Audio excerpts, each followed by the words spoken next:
Hi everyone, আসসালামু আলাইকুম রহমতুল্লাহ। আশা করি সকলে আল্লাহর রহমতে ভালো এবং সুস্থ আছেন।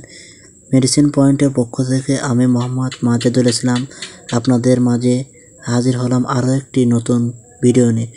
তো বন্ধুরা, সম্পূর্ণ ভিডিওটি দেখার অনুরোধ রইল এবং আমার চ্যানেলটি সাবস্ক্রাইব করবেন এবং পাশে থাকা বেল আইকনটি চেপে দিবেন, যাতে করে পরবর্তীতে ভিডিও ছাড়ার সাথে সাথে আপনাদের মাঝে নিত্য নতুন ওষুধ বিষয়ে জানতে পারেন। তো বন্ধুরা, চলুন শুরু করি আজকের ভিডিওটি। আজকের যে মেডিসিনটি আপনারা স্ক্রিনে দেখতে পাচ্ছেন, এটি হচ্ছে নায়াগ্রা 50 mg। এটি প্রস্তুতকারক কোম্পানি বাংলাদেশের সুনামধন্য কোম্পানি ডেল্টা ফার্মাসিউটিক্যাল লিমিটেড।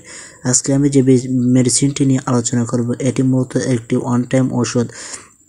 অনেকে আছে যে স্ত্রী পাশে বসলে পানিটা একদম পাতলা এবং স্ত্রীর সহবাসে আপনি আপনার স্ত্রীকে পরিপূর্ণ তৃপ্তি দিতে পারেন না, তাদের জন্য ওষুধটি সহায়ক ভূমিকা পালন করে। এবং অনেকে আছে যে ওষুধ খাবার মানে গিটার বাজানোর ইচ্ছা আছে, বাট গিটার ঠিক মতন বাজাতে পারেন না বা লিঙ্গ ঠিক মতন দাঁড়ানো শক্ত হয় না, তাদের জন্য এই ওষুধটি গুরুত্বপূর্ণ ভূমিকা পালন করে। আপনি যদি এই ওষুধটি একটি ট্যাবলেট খেতে পারেন, তাহলে এক রাতে এক রাতে 3 থেকে 4 বার স্ত্রী সহবাস করতে পারবেন।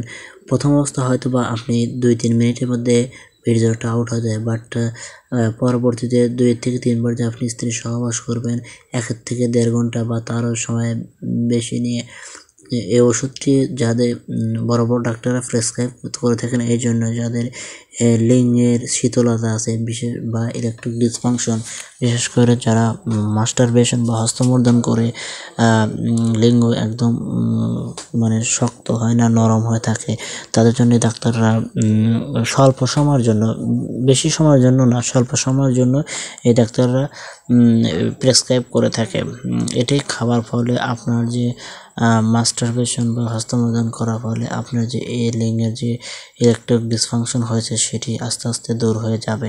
এই ওষুধটি প্রাপ্তবয়স্ক বা বয়স্কদের জন্য ওষুধটি বিশেষ গুরুত্বপূর্ণ ভূমিকা পালন করে। তো এবার আসি, ওষুধটি খাবার ফলে আপনার কী কী সমস্যা হতে পারে। এই ওষুধটি খাবার ফলে আপনার আরও কিছু সমস্যা হতে পারে যদি অতিরিক্ত সেবন করেন। অতিরিক্ত সেবন করার ফলে আপনার মাথা ঘোরা, ঝিমঝিম ভাব, পেট ফাঁপা, বদহজম ইত্যাদি সমস্যা হতে পারে। এই ওষুধটি খাবার আগে অবশ্যই একজন ডাক্তারের পরামর্শ অনুযায়ী খাবেন। তিনি যেভাবে খেতে বলেন ঠিক সেভাবে খাওয়া উচিত। ওষুধটি বেশি না খাওয়াই ভালো, তার কারণ এটি একটি ওয়ান টাইম সিরাপ। তো বন্ধুরা, আজকের ভিডিও এ পর্যন্ত। দেখা হবে আরও নতুন কোনো একটি ভিডিও নিয়ে। সে পর্যন্ত সবাই সুস্থ থাকবেন, নিরাপদ থাকবেন। আসসালামু আলাইকুম রহমতুল্লাহ।